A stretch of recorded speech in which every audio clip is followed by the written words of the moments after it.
Hello, everyone, and welcome back. Today we still have Alex Malfoy, that's in quotations, here with us today, and we're talking best Harry Potter movies and other fun things like that. For real, though, I'm done with that voice. We have Malfoy here with us yet again, and we are talking about movies.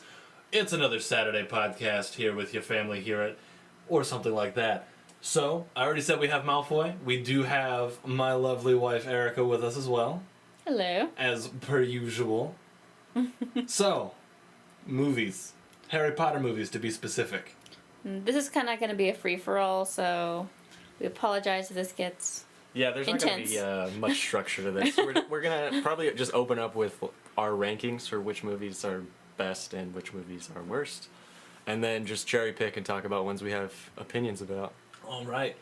So I'll go first. Yeah, why go not, for it, man. You can do it in real time, just train of thought. Just go, this is my favorite. Probably this one. Yeah, so, top to bottom, favorite to least favorite, we're going to go Prisoner of Azkaban is number 1. Okay. Then probably Goblet of Fire is my number 2. We can fight about that in a minute. We will.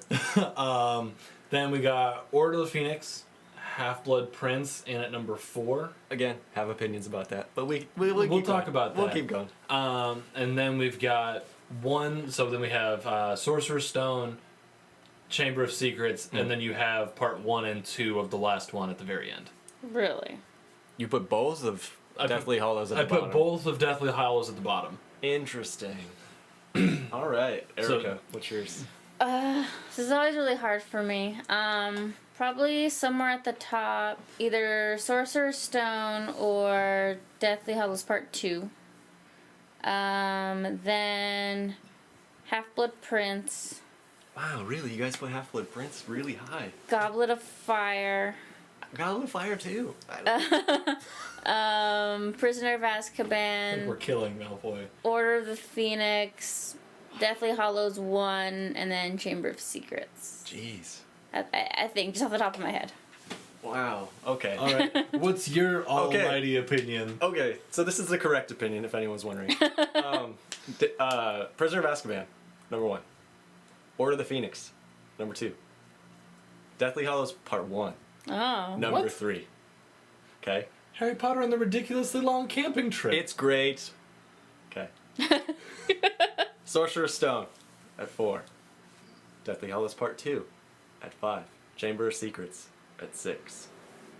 Goblet of Fire at 7. And then, is it even, like, can we even consider it? Like, can we just not discuss Half-Blood Prince at all? Can we just, like, chuck it into a barrel and light it on fire? Because fuck that movie. So that one seems to have the strongest opinion, so we'll come back to that one in a minute. But Yeah, we'll skip that one because... we'll come back to that just because I really want to get this recorded. I put Do you want to talk like all the movies in general? Or? yeah, we're just gonna talk through the rest of the movies. But the one I want to start with, just because I really want to get it recorded, is I put number 2 on my list so low, specifically because of Gilderoy Lockhart. Yeah, dude, fuck that guy. He's awful. Like, we discussed that Umbridge is probably the most hated character in all of the fandom. But honestly, like, Gilderoy Lockhart is such a fucking dick. Like, his whole thing is stealing people's credits and then wiping their memory so they can't remember that they did any of it. And then he gets all the credit for it. And everyone thinks he's great. He's good at memory charms. Like, you can't deny that. That's why he's so successful. But it's because he uses those memory charms to ruin everybody else's life and taking credit for their achievements.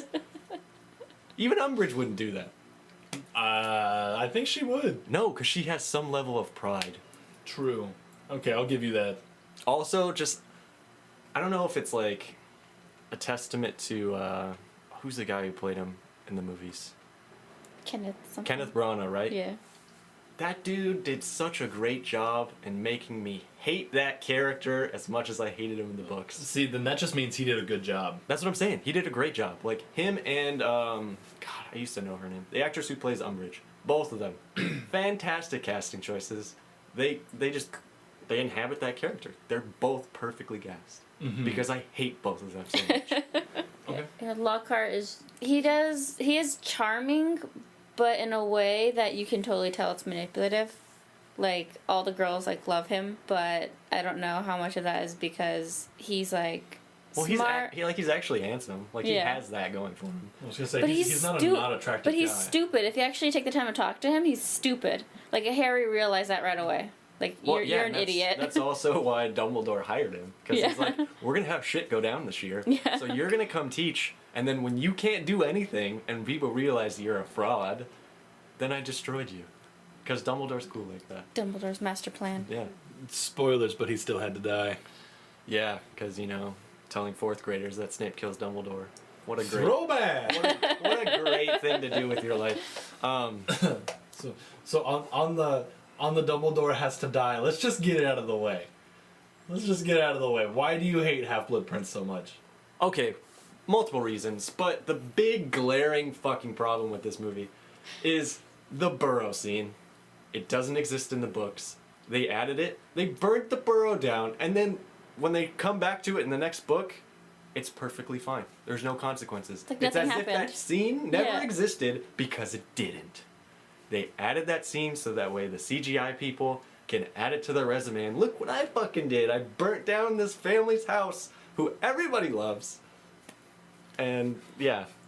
Okay, I agree with you there. That did piss me off. I was like, what was the point I of think in the story, because I can give credit, because a lot of people who haven't read the book say as a movie, Half-Blood Prince is probably their favorite because it works well as a movie. But because I've read the books, I say fuck you. That's not true.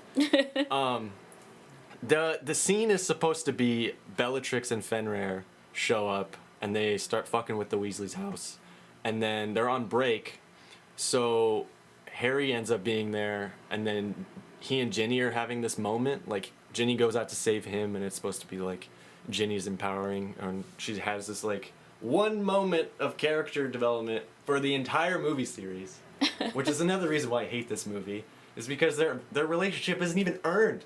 It just happened because it happened in the book, and they're like, oh yeah, we should probably touch on that because they end up together at the end. Yeah, like the way that they wrote Ginny as a character in the movies, their relationship seems so forced. They have no chemistry at all. The way that they wrote her in the movies made me think that Harry picked up on her just because he wanted to have some sort of relation to the Weasley Yeah, 'cause, like, family. Well, that's part of it for sure. Like, even in the book, it's part of it. Yeah, but I mean, like, the way they wrote it in the movie was just like, he wanted a family so bad, and the Weasleys already loved him, so he's like, hey, Ginny, we should totally get together so I can be part of your family. Well, in the books, Ginny's kind of a badass. She does all these really cool things. She's really smart. She's pretty. Yeah. But in the movies, she's just awkward. Like their kiss in the room of requirement. It was like, what the hell was that? Yeah, she's a mannequin. It was awkward. She's just there. She's like the Keanu Reeves of the Harry Potter universe. Ooh, Whoa. shots fired. But Whoa. the thing is, with Keanu Reeves, he's supposed to be that.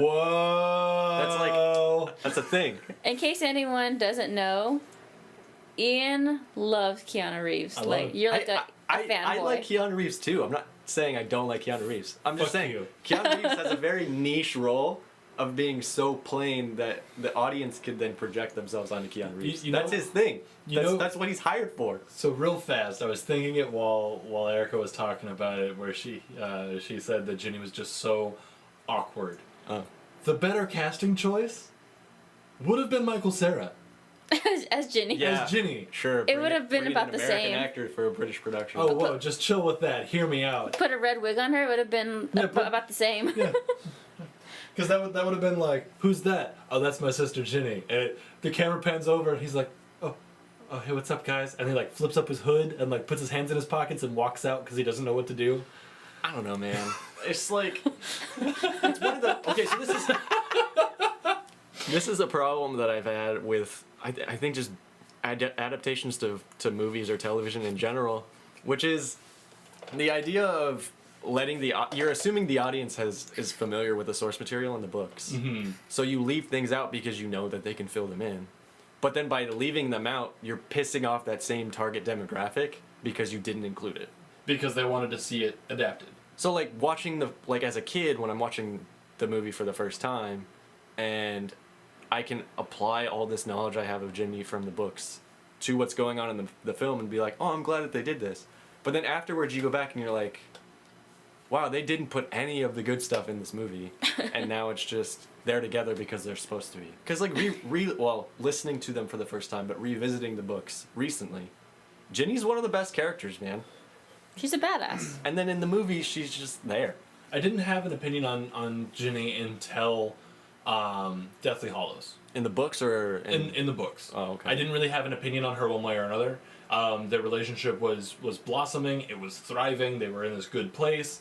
And then Deathly Hallows happens, and I like how she stepped up, where she's like, Harry's not here, somebody's got to do this. I guess it's me.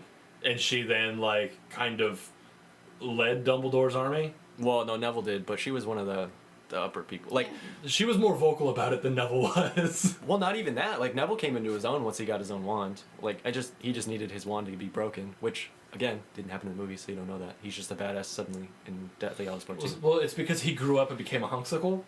So, obviously, if you're more attractive, you can do magic better. Well, he had been on the path of being more attractive since the third book, or the third movie, because he was in a fat suit in the third movie. And then they kept putting him in fat suits because he grew up, he was on the path to being what he looks like in Deathly Hallows Part 2. Yeah, but I don't think you heard me. The more attractive you are, the better of a wizard you become. That's why Voldemort got beaten so easily. But he was, no, that's not true, because as soon as he got good, he turned into a snake person. Semantics. Unless you're attractive to snakes, but I'm not judging. Well, I kind of am judging, because that's weird. Gay. But back on the thought about adaptation and the problems that it brings, that's why I liked Deathly Hallows Part 1 much more than I liked Part 2, is because it was a much better adaptation of the first half of that book. Okay. And also, Dobby dying, no matter how many times I revisit that in the books or in the movies, fucks me up every time. Okay, so I'm gonna step out of that. Babe, what do you think? About. Whatever's going on. Deathly Hallows Part 1, you put it towards the bottom of Yes. your list. And you put it at the bottom of yours, too. It's second to last. Well, Or last, I don't know. I forget. I don't know. The beginning half of that movie was pretty good. It was more of like the later half. It felt so slow, and it was slow in the book, but just like this prolonged camping trip, and I don't know. It was. I don't know, it just felt slow to me. Like nothing was really going on, and a lot happened in that book that they needed to have two movies. I just don't think they should have spent so much time with the camping. But that's and, the point, though. Yeah. Is the feeling that they're not accomplishing everything and everybody devolving and getting angry, and why the buildup of Ron like blowing up and leaving, and then for him to come back and redeem himself. Like if we just glossed over that and then those things just happened in succession, it'd be like, okay. What was the cutoff between the two movies? I forget. Dobby's death. That was like the. That was the cutoff. Yeah. Dobby's death happened. Harry dug the grave. Roll credits. Yeah. Okay, got it. God, that shit fucked me up. So in the books, Yeah. for the books, Deathly Hallows is one of my preferred. I'd put it at probably third or second, depending on the day. Yeah, it's definitely in my top. Yeah. Like Top three. top 3, top 4. Yeah. But I think that they did. I'll agree with you. They did Dobby's death very well. Mhm. The only other good thing, in my opinion, that they did well, adapting from the books to the movie, Yeah. was "Not My Daughter, You Bitch." Oh yeah, dude. It's weird because like, well, half of that was great. Molly coming out and being like, "Not my daughter, you bitch," and then showing, dude, Molly's a badass. Coming out here and killing Bellatrix, and Bellatrix is one of the most dangerous witches of all time. Just like, dude, Molly's a pimp. I was so worried that they were gonna cut out that line out of the movie. I was too. I was like waiting for it, and they weren't doing it, and I was like, oh shit, they're gonna take it out because she says bitch, and then she did it. And I was like, yes. That's how they got their PG-13 rating. Yeah. Well, also that movie's just really dark, so it would have got it Yeah. regardless. But it's one of those things like there are lines in the books that you read and you're like, oh, this is great, and everyone knows those lines.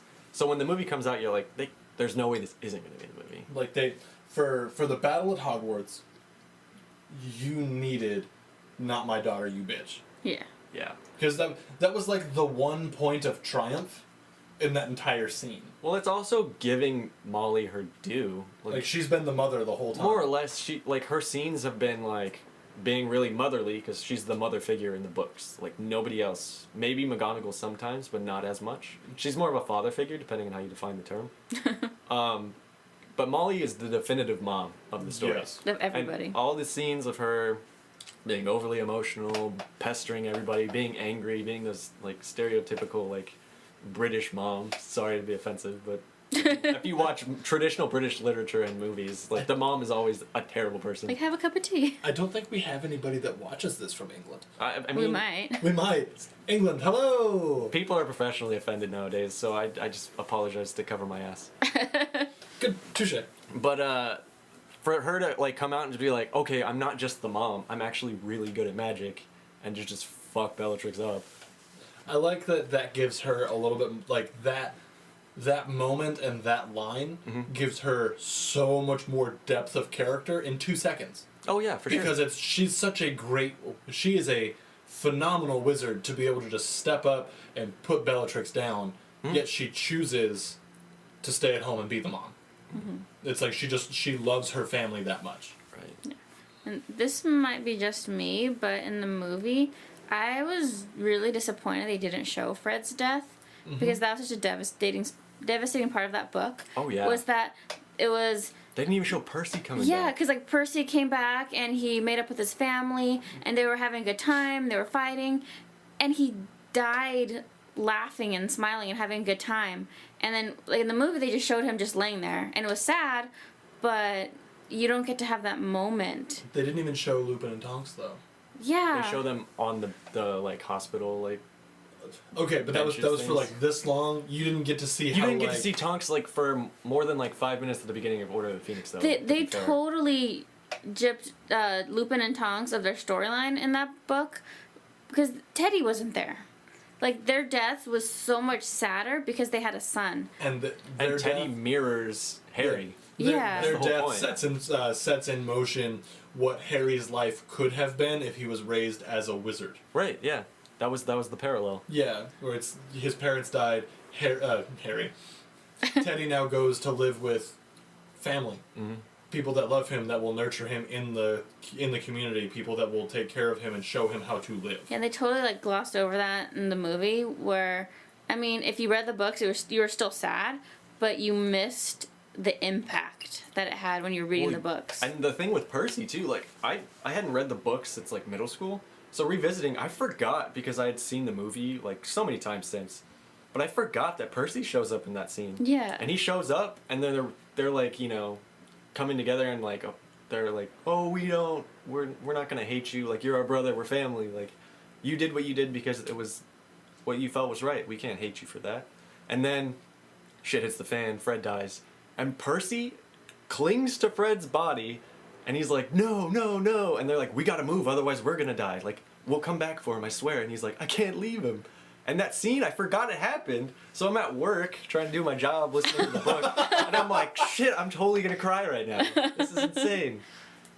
That was just so heartbreaking, and I don't feel like they captured that in the movie. Well, it didn't even happen in the movies. They didn't have the actor come back, I don't think. Yeah. It's like just showing like Fred laying there and then his family like crying over him. It was sad, but you missed like the full impact of the moment with Yeah.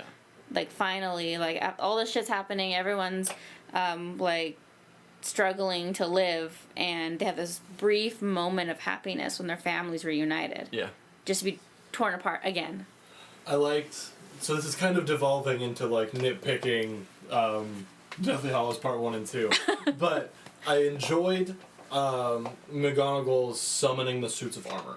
Yeah, and then That was she's just pretty like, cool. I've always wanted to do that. Yeah, and it's like, wow, this is Where great. you get to see McGonagall as like as a person. Yeah. Where she's just like giddy about it, but she understands that it's for awful reasons. Yeah. But the line, what is it? All right, now do your duty, protect this castle. Oh, when Yeah. she's talking to the Yeah, suits, and they're just like, all right, and walk off, and she's just like, fuck yeah. yeah.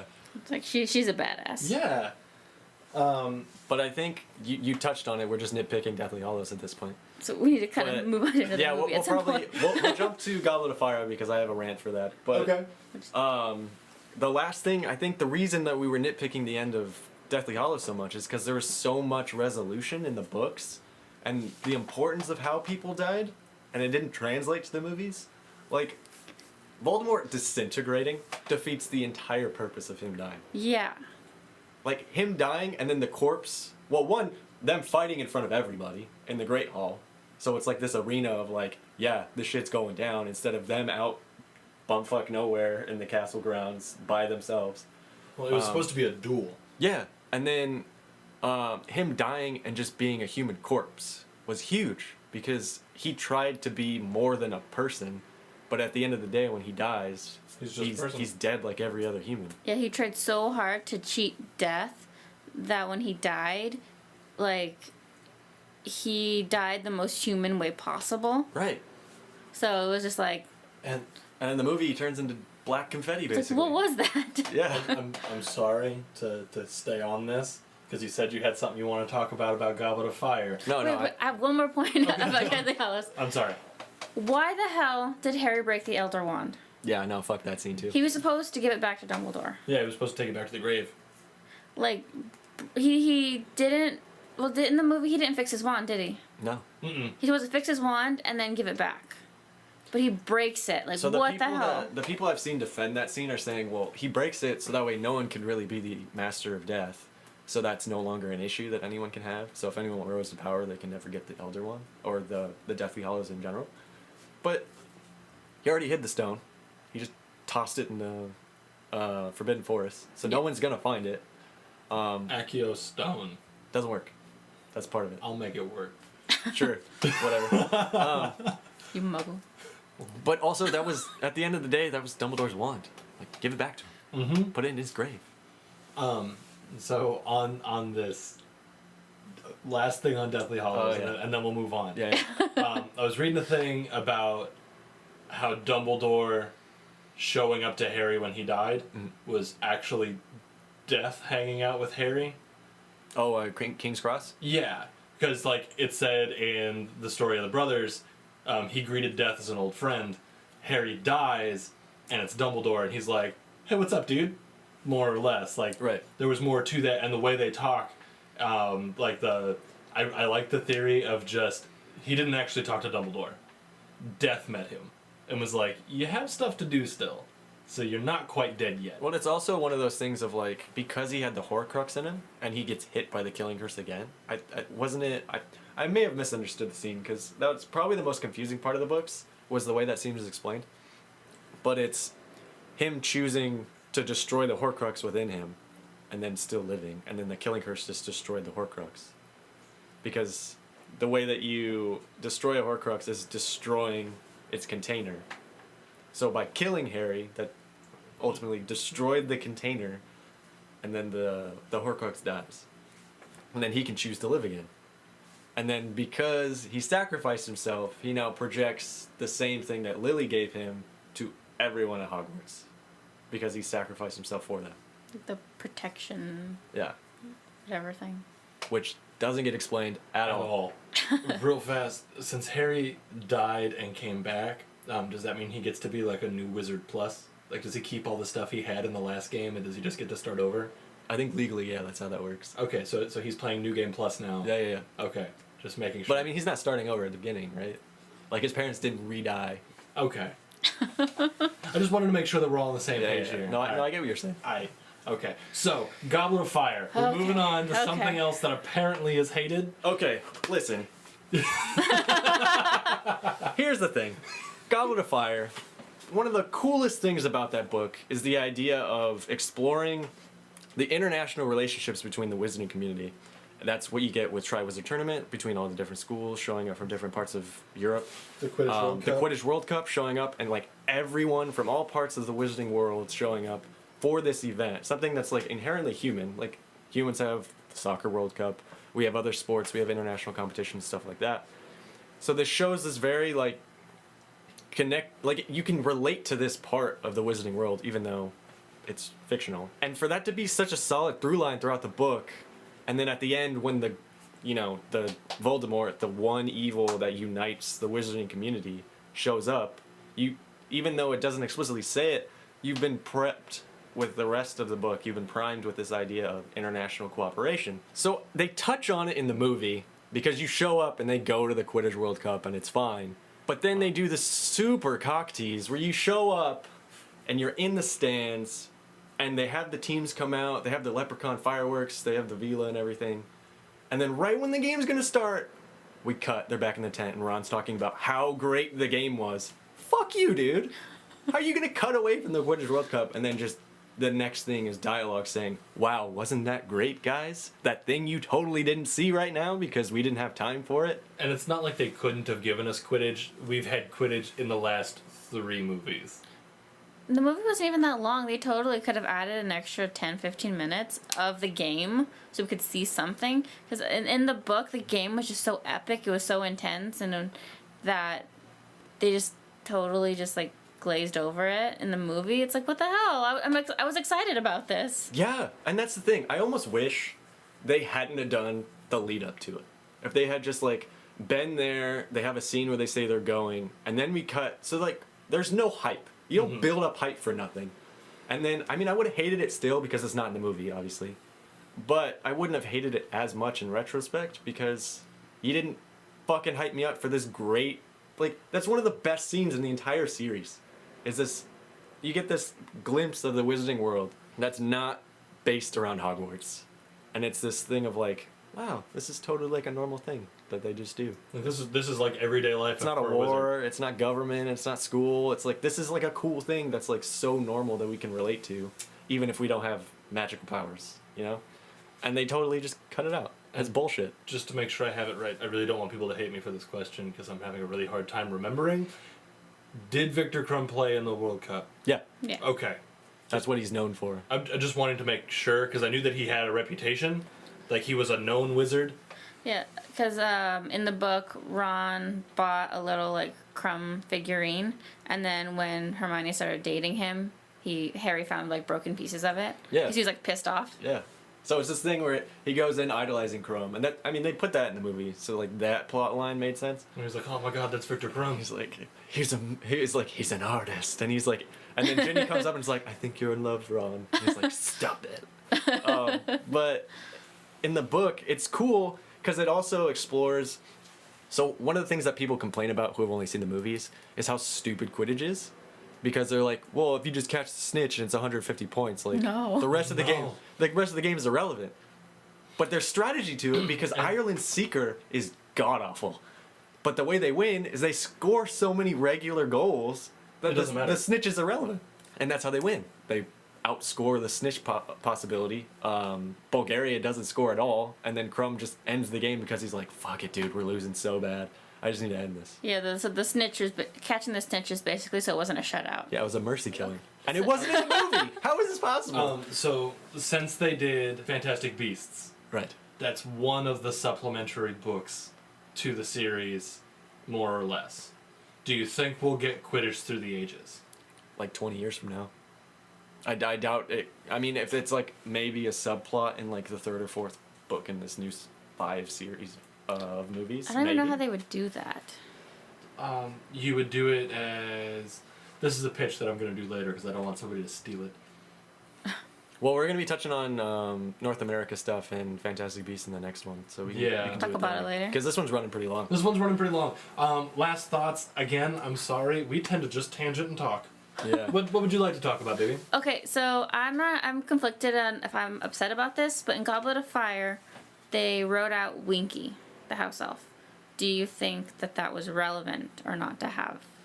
And Spew, they wrote that out too. I feel like they did an injustice to Hermione's character by writing out Spew. I get why they didn't put it in the movies. Just given their budget for timing, obviously. You get at most, because Chamber of Secrets got 2 hours and 45, but no movie gets 2 hours and 45 much anymore. So I get your budget of time, 2 hours and a half. Really Spew and Winky, not really, to the overarching plot, not really important. But I think Winky, more so than Spew, could have been added, because that was like your clue that Barty Crouch Jr. was involved somehow.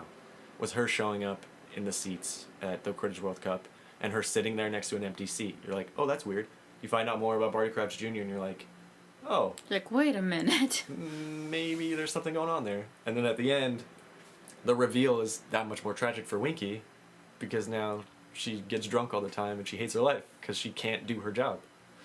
So it could have been nice, but I get why it wasn't there. Yeah. And so, point for Goblet of Fire, David Tennant. Yeah, he's good in Yeah. everything, but I love he him. had like what 6-7 minutes of screen time. Something like that. But I wish he would have been in there more. And if they had Winky in there more, he would have been in there more. Well, they should have just casted him as someone more important, so we get to keep him. the creepy tongue flick was very well done. Yeah, the tick. That was one of their clues that it was him. Which Yeah. worked. It was great. But it was really well done. It was creepy in all the right ways. So instead of just bitching about the movies, I know we've run long, but I really want to like end on something positive about this. So Okay, one last disclaimer, just to revisit Deathly Hallows again. Sorry, but God damn it. this is one of those things that the people on Reddit, people in the fandom, it's a very polarizing topic, which is the dance scene in Deathly Hallows Part 1, where Ron leaves and Harry tries to cheer Hermione up, and they have this like slow dance to the radio scene. I hate that scene so much. Because one, timing, and two, it's one of those things that gets discussed if you like follow the production of the movies, that the screenwriter really wanted Harry and Hermione to end up together. So knowing that, and then for that scene to show up in the movies, it's kind of a fuck you to the source material. Yeah. Because he's like, see how great this could have been? You see, guys? Have I convinced you yet? Ron's out of the picture. Look at this. I'm conflicted about that because I do agree that it did seem kind of, it was a scene that wasn't necessary. They could have added different elements, like, you know, they could have taken that out and had like something actual, like, relevant. Mm-hmm. But in a way, I do think I did like it a little bit because it was this nice, just pure moment between them. Mm-hmm. Was life sucks, the world is shitty, Yeah. and it was just this nice, like, brief, happy moment where two best friends are just hanging out and having a nice moment when the world is crap. That's the positive side of that scene that I would say. Yeah, and I get that, but like in the book, one of the things with Harry is the way he was raised, and then at this point in his life, whenever he hangs out with Hermione, he doesn't know how to sympathize or console people. Like, that's not a skill set that he has, just given the way that he was raised. He's never had that interaction. So in the books, it's a whole lot of her crying and him not knowing what to do, so he just acts like he doesn't see it. Yeah. Which makes him seem... Like a I guess dick. in a movie, it would come off as him being a dick, just actively ignoring her suffering. So I get why they had that scene in the sense of, like, making Harry seem like he's a good guy. But we already get that, so it's not really, like, in one of the last movies, for them to have that scene of, like, oh yeah, just remember, Harry's still a good guy. Like, we know this. Yeah. Overall, 2, or I guess 3 out of 8 ain't bad. Well, okay, so I would give it better than that. Even though I would put Goblet of Fire and Half-Blood Prince at the bottom, like, those movies have 3 of my favorite scenes in the entire movies. You get the graveyard scene, which is my favorite scene in all of the books, Where Voldemort returns. comes back. It's brilliant. I love that scene. You get the Felix Felicia scene. I love that scene. And they add the scene where he talks about how Lily gave him a fish, and then when Lily died, the fish died as well. That's not in the books. That was a great addition. It shows that adding stuff can work. Mm-hmm. And And then they do the burrow scene later. So I don't know how to overall feel about that. And then the scene in the cave with the Inferi. It's gorgeous. it was beautiful. In Goblet of Fire is up there on my list, not because it's a good movie, because it's visually well done. Yeah, I can agree with The that. dragon that's an amazingly made scene.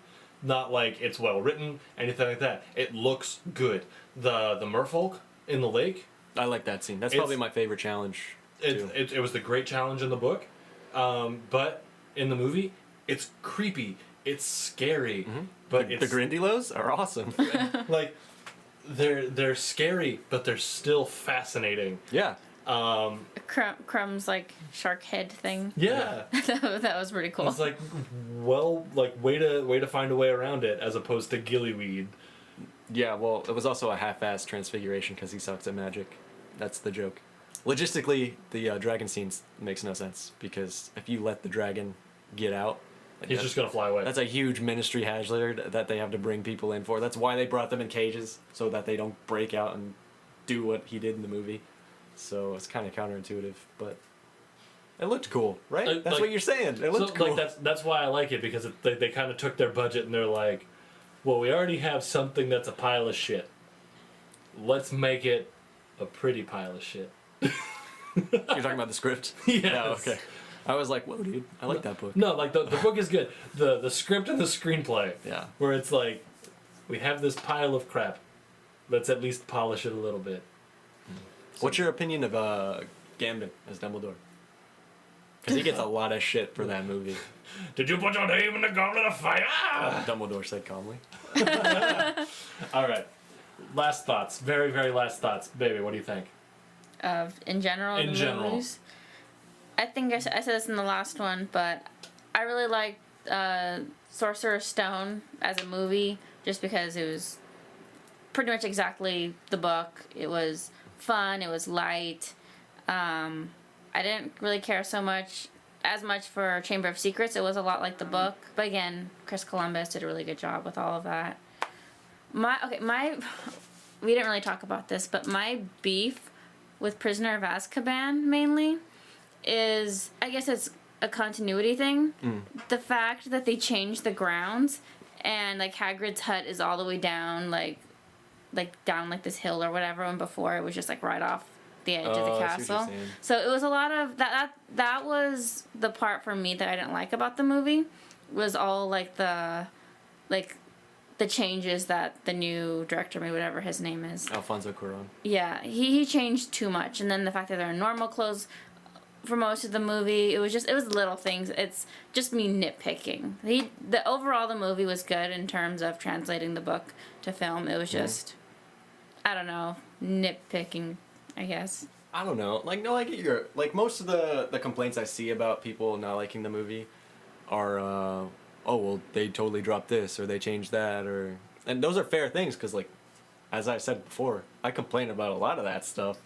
But I think that movie was just so cool. I don't know, like, I don't know how to describe it. Like, his visual style is just so nice. Like, just those transition shots of the Whomping Willow to change the seasons to establish that we're at a different point in time. Yeah. Now. It's so simple, so subtle, but it's so great. Buckbeak was a cool thing going on there. Yeah, that was great too. Well animated. Yeah, I mean it's dated now if you go back and watch it, but that's what I mean. It came out in 2004. Yeah. You can't really complain. At the time, it looked great. Yeah, I don't know what else to say about that movie because it's like in my brain it's just like it's great. It's understood to be great. I don't really have more to The add. casting choices in that movie were great. I loved them. Yeah, It's like Lupin's for me, it's just fantastic, nitpicking. Like I've studied film, and the continuity errors are just But- bothered So me. the thing with Hagrid's hut, in the books, I feel like the way they depicted it from Prisoner of Azkaban on, or just like in the books, like they go down the hill in the books to meet Hagrid, whereas in Sorcerer's Stone and I think they go see him in Chamber of Secrets as well. It's like the doors open and then Hagrid's like right there. There's no elevation change. You just walk over. Yeah. Him. So I think it's more accurate. That was a more accurate change. So they should have done that in the first one, in the Yeah. first two movies, Fuck you, Christopher Columbus. or at least You like didn't even discover America. Yeah. I'm just kidding. We love you, Christopher Columbus. You did a good job. Anyway, people, if you made it this far, we did run long. Thank you for hanging out. Let us know what you think. Is Malfoy right in his rantings and ravings? Absolutely. Tell him he's wrong and watch him explode. It's going to be hilariously fun. Don't forget, like, comment, subscribe. Tell your friends. Don't tell your friends, but please tell your friends. Come on back next week. We're still going to be talking. We'll be talking about something, most likely Harry Potter. So come on back. We'll keep talking or something like that.